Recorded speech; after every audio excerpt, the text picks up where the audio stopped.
Presenta Venevisión, líder en opinión, por tu canal independiente, Venevisión. ¿Qué tal, amigos? Muchísimas gracias por acompañarnos en Entrevista Venevisión. Ya estamos listos para iniciar nuestra conversación con el invitado del día de hoy, Andrés Eloy Méndez, constituyente. Muchos temas que conversar, las reacciones internacionales y locales sobre el anuncio que se hiciera el día de ayer del decreto de convocatoria a elecciones presidenciales. Voy a comenzar por lo que señalaba Omar Barbosa, presidente de la Asamblea Nacional. Él dice, y voy a citar, las elecciones no se decretan, se convocan. El órgano constitucional que convoca elecciones es el CNE, no tiene legitimidad ni atribuciones constitucionales esa constituyente para llamar a elecciones. Así lo indicó Barbosa. Bueno, pareciera que el que no tiene condiciones para estar al frente es él, porque es una asamblea en desacato. Sin embargo, respondiéndole a este veterano político de más de 40, 50 años de ejercicio, incluyendo los pozos de la muerte en el Zulia, señor de los pozos de la muerte, yo le respondo de la siguiente manera.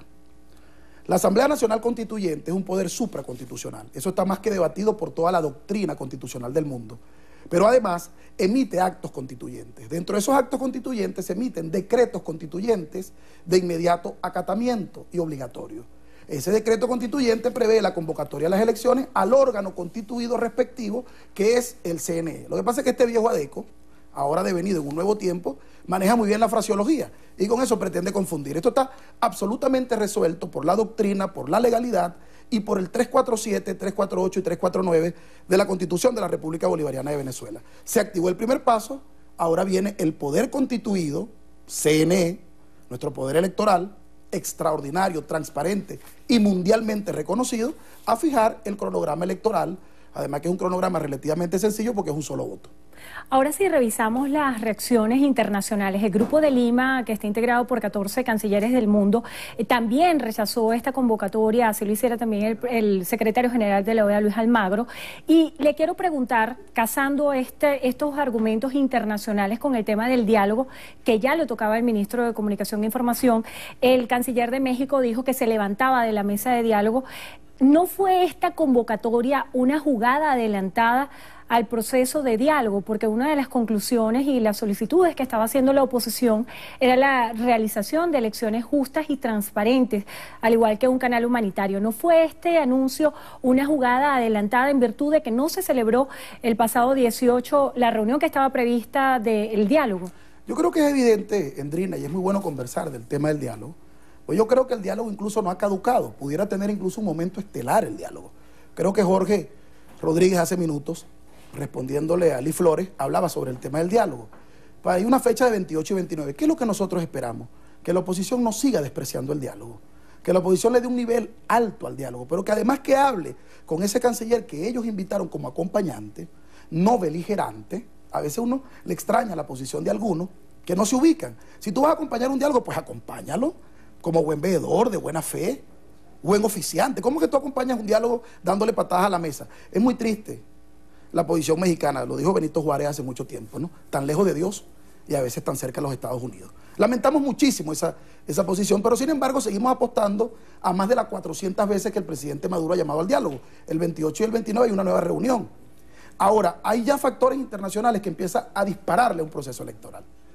Cualquier demócrata en el mundo entero está en pro de las elecciones, quiere que se convoquen elecciones, pero es que más allá incluso la misma oposición tiene años diciendo vamos a elecciones, pero es que ahora bien, disculpe que lo ataje en esto, porque el argumento que usted esgrime es bien interesante. La oposición habría hecho en otros momentos la solicitud expresa de adelanto o elecciones anticipadas. ¿Por qué se espera este momento político cuando la oposición luce en uno de sus peores momentos en cuanto a lo desarticulada que está en función a la elección de un candidato unitario? ¿Es una estrategia más política que de otro orden? Aquí nadie es ingenuo. Aquí no vamos a decir que se chupan el dedo de un lado u otro, no. La política es la política. Ahora bien, en el marco constitucional y de la legalidad, el 2018, desde que se eligió el presidente comandante Hugo Chávez en el 2012, y luego por situación sobrevenida, el 14 de abril del 2013, elegimos al hermano presidente Maduro. Se sabía que el 2018 era el año de la elección presidencial. Eso lo sabía todo el mundo. Ahora, que la oposición se haya dedicado desde el 2015, 2014 hasta ahora, en incongruencia, en desbaratar una Asamblea Nacional, en convocar a sus militantes a irse demasiado del país, en dividirse, en confrontarse entre ellos, en guarimba e incluso en hacer apología al terrorismo, bueno, esa es la consecuencia de lo sembrado. Ahora la oposición tiene el reto y nosotros esperamos y lo invitamos al candidato de la oposición, a los candidatos que se quieran inscribir, que antes del 30 de abril haya elecciones. Es el marco constitucional. El 2018 se sabía desde siempre que era el año de las candidaturas y de las elecciones presidenciales. Ahora, ¿cómo es que tú convocas y propones políticamente que la hagas en el 2016, que la hagas en el 2017? Entonces la convocan en el 2018 y dice, no, ahora no quiero. Bueno, eso es parte de los problemas y la incongruencia. Resultados de eso, y esto es muy bueno transmitírselo a la comunidad internacional. Bueno, resultado de eso, 8.100.000 votos en la constituyente, 6,5 millones de votos en una municipal que nunca antes habíamos sacado nosotros una votación tan alta, pero además en el marco de 9 millones de votantes, 12 millones de votantes, casi 11 millones y tanto en una regional, de la cual nosotros obtuvimos más de 7. ¿Qué te indica esto? Que el piso de los movimientos bolivarianos en esta coyuntura que estamos son 8 millones de votos, pero vamos para 10. Pero el piso es 8. La oposición en su mejor momento, no llegó a 8. De manera que aquí nadie puede sorprenderse de un triunfo contundente y aplastante de nuestro candidato presidencial, Nicolás Maduro Moro. Vamos a analizar ese tema de los escenarios electorales que me parece muy interesante. Se habla de una diáspora de venezolanos que superaría los 4 millones. En teoría, muchos o gran parte de los venezolanos que se van del país por distintas razones obedece a descontentos con la situación actual que se vive en el país. ¿Cómo se garantiza la participación de estos venezolanos en estas elecciones presidenciales cuando constitucionalmente está previsto que todos los venezolanos participen en las elecciones presidenciales?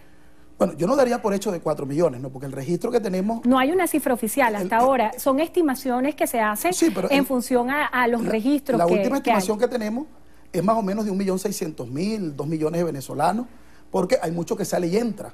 Por ejemplo, el año pasado se sacaron más de 2 millones de pasaportes, pero solamente salieron 500.000 venezolanos. Entonces, son temas que vale la pena revisar, pero en todo caso son venezolanos. Son una cantidad y es bien importante. Pero además esos venezolanos, entraron muchos de ellos en esa campaña de desánimo del sector opositor y abstencionista. Para nadie es un secreto que el miría demasiado se convirtió en una consigna de sectores de la oposición. Ahora bien, nosotros, por supuesto, tendremos que habilitar y hacer prevalecer las condiciones de votación dentro y fuera del país. Pero de lo cual no hay ninguna duda es que los márgenes de abstención fuera del país y dentro del país, del sector opositor, lo que viene es creciendo.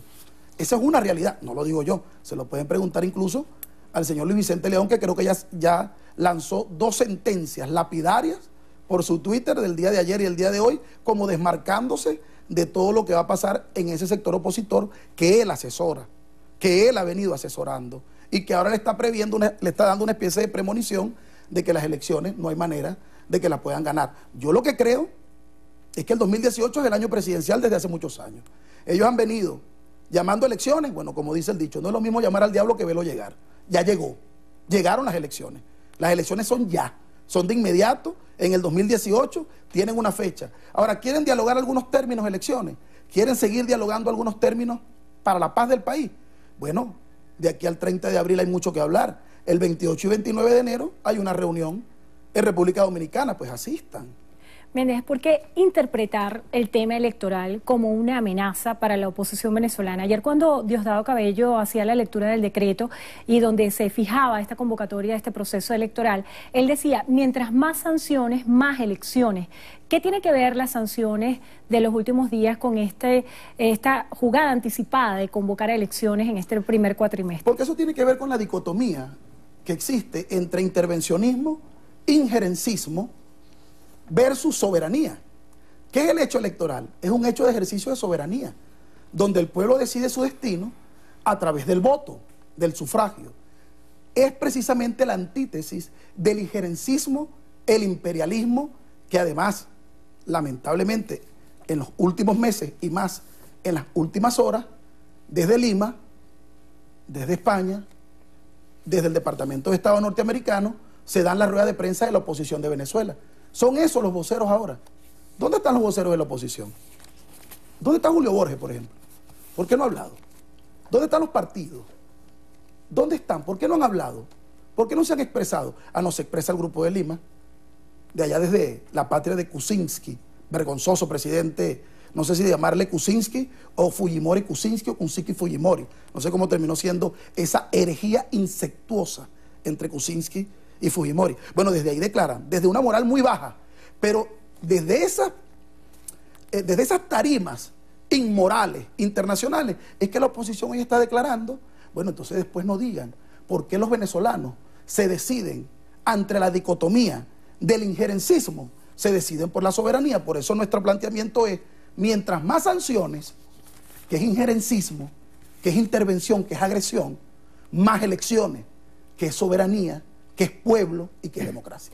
Hay dos palabras claves en cualquier proceso electoral y es transparencia y credibilidad. ¿Qué transparencia y qué credibilidad tendrá este proceso? Las mismas que han tenido durante todos estos años y que recientemente colocaron a la gobernadora de Táchira, flamante gobernadora de Táchira, el gobernador de Anzoátegui, que se había lanzado 7 veces, nunca había podido, ahora pudo con este CNE ser gobernador, Barreto Sira, otros gobernadores, el mismo que puso la mayoría que dilapidaron en la Asamblea Nacional, pero yo pudiera decir algo más, el mismo que Jimmy Carter hace una década calificó como el más transparente, el más eficiente, que él había visto en más de 90 países en los cuales había estado. Pero además, ¿qué papel tendrá la observación internacional, que ha sido una de las demandas más recurrentes que ha hecho la oposición venezolana en torno a la transparencia? La que siempre ha tenido. Fíjate que yo recuerdo que en el año 2006, Endrina, cuando el presidente Chávez ganó con la mayor amplitud, pues casi dobló al candidato de la oposición, que fue el señor Rosales, Ramos Ayú salió diciendo que él tenía las pruebas. Y para esa elección hubo observadores internacionales, hubo participación de partidos, invitados, hubo todo el mundo. ¿Qué es lo que nosotros queremos? De este lado, desde la institucionalidad y la democracia, se van a mantener la observación, la participación, la transparencia. Lo que falta, y ha faltado durante muchas elecciones, yo diría más de una década en Venezuela, es una oposición seria. Y yo creo, Endrina, apostando en el país, creo en la necesidad de hablar entre el 28 y el 29 de enero en República Dominicana, para ir a una elección con unas bases que recojan un diálogo fructífero en la mayoría del país. Creo en eso. En el medio de tanto descontento que pudiera haber por la situación económica y como ya lo señalaba el ministro de Comunicación, Jorge Rodríguez, en cualquier proceso electoral puede haber sorpresas. Estas elecciones se estarían celebrando en abril. En el caso eventual de que resultara electo un candidato de la oposición venezolana, ¿la toma de posesión sería igual los primeros días del próximo año? Tal cual. Es lo que está vigente en la Constitución. Para nosotros, siempre lo hemos dicho y lo mantenemos. Por un voto perdemos, entregamos.